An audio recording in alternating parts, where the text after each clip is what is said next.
2025년 4월 24일 목요일 새벽기도 말씀을 함께 나누겠습니다. 함께 보실 하나님의 말씀은 마태복음 20장입니다. 천국은 마치 품꾼을 얻어 포도원에 들여보내려고 이른 아침에 나간 집 주인과 같으니 그가 하루 한 데나리온씩 품꾼들과 약속하여 포도원에 들여보내고 또 제3시에 나가보니 장터에 놀고 서 있는 사람들이 또 있는지라. 그들에게 이르되 너희도 포도원에 들어가라. 내가 너에게 상당하게 주리라 하니 그들이 가고 제6시와 제9시 또 나가 그와 같이 하고 제11시에도 나가보니 서 있는 사람들이 또 있는지라. 이르되 너희는 어찌하여 종일토록 놀고 여기 서 있느냐. 이르되 우리를 품꾼으로 쓰는 이가 없음이니이다. 이르되 너희도 포도원에 들어가라 하니라. 저물매 포도원 주인이 청지기에게 이르되 품꾼들을 불러 나중 온 자부터 시작하여 먼저 온 자까지 삭슬 주라 하니 제11시에 온 자들이 와서 한 데나리온씩을 받거늘 먼저 온 자들이 와서 더 받을 줄 알았더니 그들도 한 데나리온씩 받은지라. 받은 후 집주인은 원망하여 이르되 나중 온 이 사람들은 1시간밖에 일하지 아니하였거늘 그들이 종일 수고하며 더위를 견딘 우리와 같게 하였나이다. 주인이 그 중에 한 사람에게 대답하여 이르되 친구여, 내가 네게 잘못한 것이 없노라. 내가 나와 한 데나리온의 약속을 하지 아니하였느냐. 내 것이나 가지고 가라. 나중 온 이 사람에게 너와 같이 주는 것이 내 뜻이니라. 내 것을 가지고 내 뜻대로 할 것이 아니냐. 내가 선함으로 내가 악하게 보느냐. 이와 같이 나중된 자로서 먼저 되고 먼저 된 자로서 나중되리라.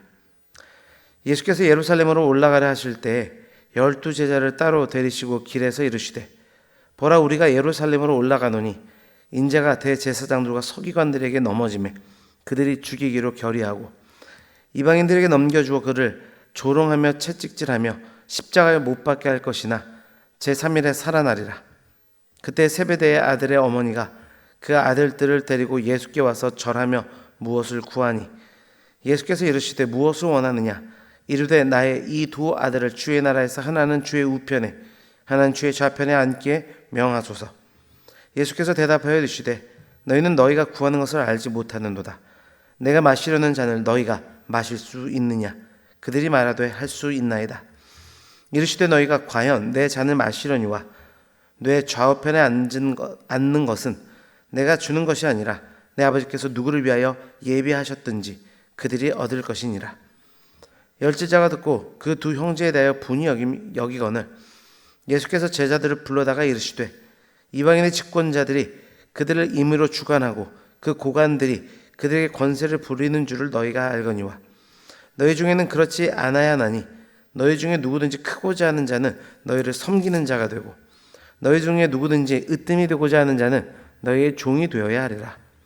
인자가 온 것은 섬김을 받으려 함이 아니라 도리어 섬기려 하고 자기 목숨을 많은 사람의 대속물로 주려 함이니라. 그들이 여리고에서 떠나갈 때 큰 무리가 예수를 따르더라. 맹인 두 사람이 길가에 앉았다가 예수께서 지나가신 다음을 듣고 소리질러 이르되 주여, 우리를 불쌍히 여기소서. 다윗의 자손이야 하니 무리가 꾸짖어 잠잠하라 하되 더욱 소리질러 이르되 주여, 우리를 불쌍히 여기소서. 다윗의 자손이야 하는지라. 예수께서 머물러 서서 그들을 불러 이르시되 너에게 무엇을 하여 주기를 원하느냐.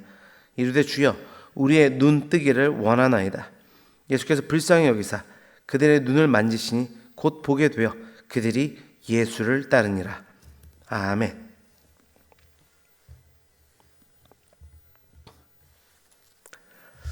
우리는 세상에서 공정함 그리고 그에 대한 보상을 당연한 이치로 생각하며 살아갑니다.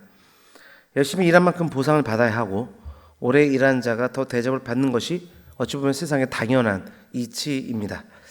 하지만 예수님이 이러한 세상의 질서를 뒤흔드는 말씀을 오늘 하고 계십니다. 마태복음 20장 중에서도 1절부터 16절까지의 포도원 품꾼 비유를 중심으로 하나님 나라가 어떻게 작동하는지 그 질서를 살펴보기를 원하는데요. 특별히 이 비유는 마태복음 19장에서 제자 베드로가 우리가 주를 따라 모든 것을 버렸는데 무엇을 얻을 수 있습니까? 라는 그 질문에 대한 예수님의 응답의 일부입니다. 예수님이 이 비유를 통해서 하나님 나라의 질서가 세상과는 다르며 그 중심에는 철저한 은혜가 자리 잡고 있음을 오늘 말씀을 통해 선포하시는 것입니다. 은혜, 하나님 나라의 질서라는 제목으로 하나님의 말씀의 은혜를 함께 나누겠습니다. 첫 번째로 포도원 품꾼의 비유는 하나님의 부르심은 은혜로 시작된다는 교훈을 우리에게 줍니다. 포도원 주인은 아침 제3시, 또 제6시, 제9시, 심지어 제11시, 여기 5시를 말하는데요. 그때까지도 품꾼들을 부릅니다. 그들은 각기 다른 시간에 불렸지만 모두 하나님의 포도원으로 부름받았다는 공통점이 있습니다.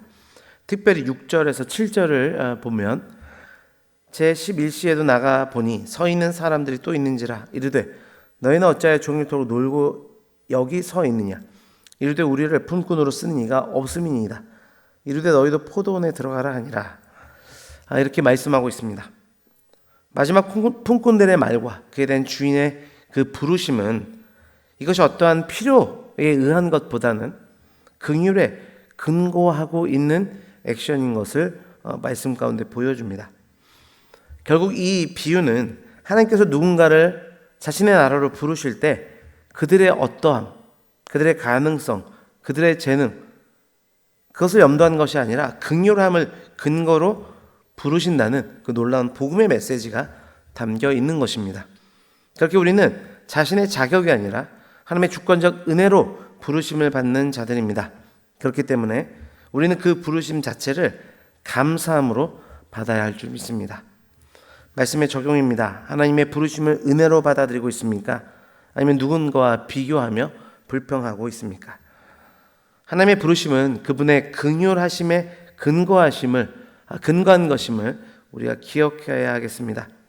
그로 인해 비교에 의한 불평이 아니라 감사로 반응할 수 있는 우리 모두가 되기를 주님의 이름으로 축원합니다. 두 번째로 하나님의 보상은 권리가 아니라 은혜라는 것을 오늘 본문은 말씀합니다. 저녁이 되어 품삯을 줄 때 먼저 온 자들이 더 받을 것이라 생각한 것 같습니다. 모두가 그럼에도 불구하고 모두가 동일한 한 데나리온을 받습니다.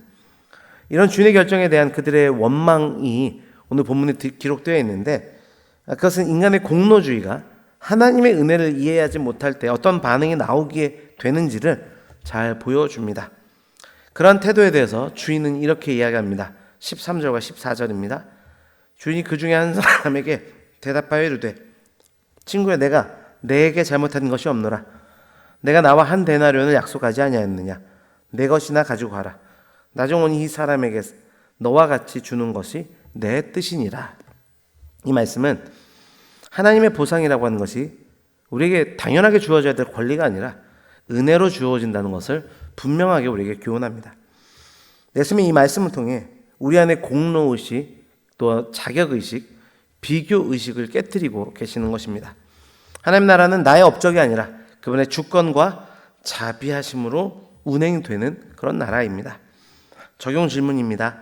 하나님의 은혜를 나의 공로와 비교하며 불만을 품고 있지는 않습니까? 여러분 우리가 은혜를 나의 권리로 바꾸는 순간 우리는 복음의 본질을 놓치게 됩니다. 하나님께서 내게 주신 은혜에 대한 마땅한 반응은 기쁨과 감사입니다. 오늘도 우리의 삶에 공로 없는 나를 구원하시는 놀라운 사랑에 감격하며 기쁨과 감사가 넘치는 하루 되시길 주님의 이름으로 축원합니다. 마지막으로 하나님의 질서는 겸손한 자에게 임함을 말씀합니다. 16절 말씀입니다. 이와 같이 나중된 자로서 먼저 되고 먼저 된 자로서 나중되리라. 이 말씀은 하나님의 나라는 외적인 순서나 역할이 아니라 마음의 겸손과 하나님을 향한 순종이 그 기준인 것을 우리에게 보여줍니다. 초대받은 품꾼들 중에서 오래 일한 자도 잠깐 일한 자도 있습니다. 그러나 모든 자는 주인의 부르심에 순종했고 주인은 그 순종을 기쁘게 받아주셨습니다. 예수님이 이 말씀을 통해 우리에게 겸손히 그 부르심에 반응하고 다른 이들과 비교하지 않는 제자의 삶에 대해서 교훈하고 있는 것입니다. 마지막 적용입니다. 하나님의 은혜 앞에 나의 자격을 주장하고 있습니까? 아니면 감사하며 겸손하게 응답하고 있습니까? 하나님의 은혜는 낮은 자, 겸손한 자, 스스로 공로를 주장하지 않는 자에게 임하는 것입니다. 오늘도 주 앞에 마땅히 무엇을 받을 자가 아니라 은혜를 입을 자로 설 수 있는 우리 모두가 되기를 주님의 이름으로 축원합니다. 말씀을 맺습니다. 본문에 담긴 포도원 품꾼 비유는 우리에게 세상의 논리를 뛰어넘는 하나님의 은혜에 대해 말씀하고 있습니다. 은혜는 우리의 자격과 비교될 수 없고 경쟁하거나 따질 대상이 아닙니다. 하나님 나라에서 우리는 오직 은혜의 부르심에 감사하며 겸손한 순종으로 응답해야 할 것입니다. 오늘도 우리에게 은혜를 주시고 또 품삯을 약속하신 하나님께 순종하며 남과 비교하지 않고 주님만 바라보는 은혜의 삶이 펼쳐지기를 주님의 이름으로 축원합니다. 기도하겠습니다. 아버지 하나님 감사합니다. 특별히 포도원 품꾼 비유의 말씀을 통해 오늘도 하나님 나라의 귀한 복음의 질서, 그 은혜의 원리를 깨닫게 하시니 감사합니다.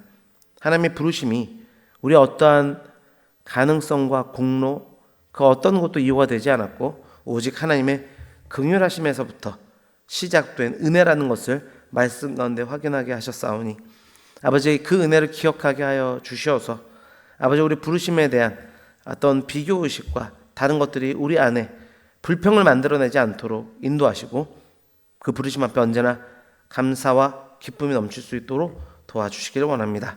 불러주심도 감사한데 하나님께 주시는 보상과 그 놀라우신 축복들이 결국 당연하게 우리에게 주어질 권리가 아니라 은혜임을 또한 기억할 수 있도록 인도하여 주옵소서.